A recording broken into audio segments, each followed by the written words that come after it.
ये कहानी एक मनोविज्ञान डॉक्टर की है। अमेरिका के एक हॉस्पिटल में हार्ट के मरीज का ऑपरेशन होने वाला था।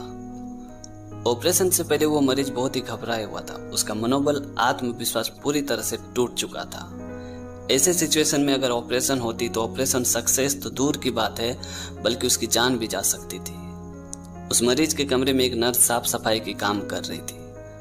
तभी उस नर्स ने मरीज से पूछा कि सर, कौन से डॉक्टर आपका ऑपरेशन करने वाले हैं?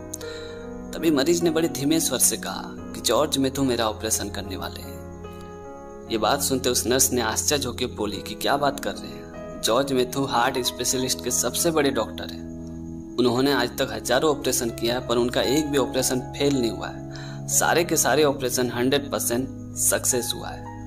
आप बहुत ही खुशकिस्मत हैं जो जॉर्ज मैथ्यू आपका ऑपरेशन करने वाले हैं। ये बात सुनते उस पेशेंट ने कहा कि शायद हो सकता है। और जब उस पेशेंट का ऑपरेशन हुआ तो 100% सक्सेस हुआ। और करीबन 1.5 महीने बाद वो पेशेंट उसी हॉस्पिटल में रीचेकअप के लिए आता है। तो उस पेशेंट ने सारे स्टाफ वालों से कहा कि आप लोगों का बहुत बहुत धन्यवाद, जो आप लोगों ने मेरे लिए हार्ट स्पेशलिस्ट के इतने बड़े डॉक्टर का इंतजाम किया। तभी उन स्टाफ वालों ने मरीज से कहा कि जॉर्ज मैथ्यू हार्ट स्पेशलिस्ट के बहुत बड़े डॉक्टर नहीं है, पर हाँ, जॉर्ज मैथ्यू बहुत ही अच्छे डॉक्टर हैं। ये बात सुनते ही मरीज ने आश्चर्य होकर बोला कि लेकिन आपकी नर्स तो बता रही थी कि जॉर्ज मैथ्यू हार्ट स्पेशलिस्ट के बहुत ही बड़े डॉक्टर हैं। उन्होंने आज तक हजारों ऑपरेशन किया, उनका एक भी ऑपरेशन फेल नहीं हुआ है। सारे के सारे ऑपरेशन 100% सक्सेस हुआ है। ये बात सुनते ही स्टाफ वालों ने मरीज से कहा कि दरअसल आप जिसे नर्स समझ रही वो नर्स नहीं है, हमारे हॉस्पिटल के बहुत ही बड़े मनोविज्ञान डॉक्टर है। उनका काम है कि ऑपरेशन से पहले जिस मरीज का आत्मविश्वास मनोबल पूरी तरह से टूट जाता है, उनका आत्मविश्वास मनोबल बढ़ाना। और आपका जो ऑपरेशन 100% सक्सेस हुआ है उन्हीं की वजह से, और शायद आज आप जिंदा हो तो उन्हीं की वजह से।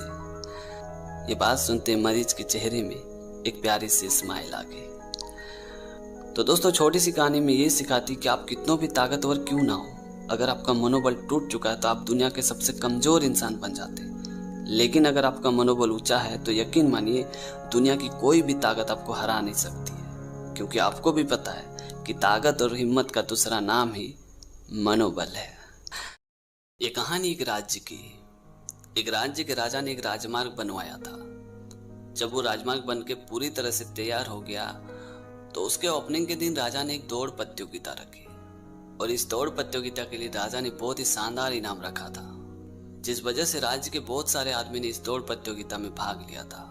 और जब ये प्रतियोगिता समाप्त हुई तो सभी लोग राजा के सामने बैठे बैठे ये इंतजार कर रहे थे कि आखिर राजा इनाम क्या देंगे। तभी उस भीड़ में से एक बूढ़ा आदमी अपने सर पे बक्सा लिए राजा की ओर दौड़े दौड़े आया और हाँफते हुए राजा से कहा कि महाराज, मैं भी इस प्रतियोगिता में भाग लिया था, और जब मैं दौड़ता दौड़ता राजमार्ग के आधे रास्ते में पहुंचा तो मैंने देखा कि राजमार्ग के बीचों बीच में एक कचरे का बहुत ही बड़ा ढेर था।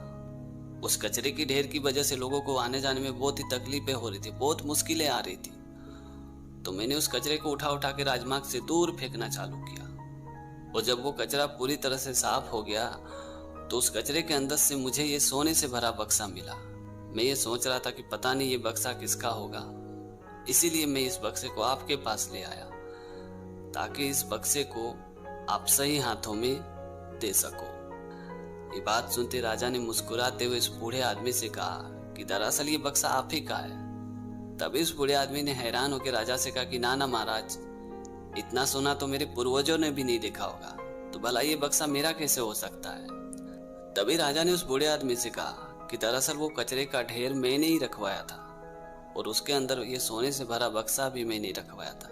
मैं ये देखना चाहता था कि आखिर हमारे राज्य में कौन ऐसा आदमी है जो अपने अलावा लोगों के भले के बारे में सोचता हो, और ये काम तुमने करके दिखाया। भले ही किसी और ने ये प्रतियोगिता जीती है, पर असली विजेता तो तुम ही हो। ये बात सुनते सारे राज्य के लोगों की आंखें शर्म से नीचे झुक गई।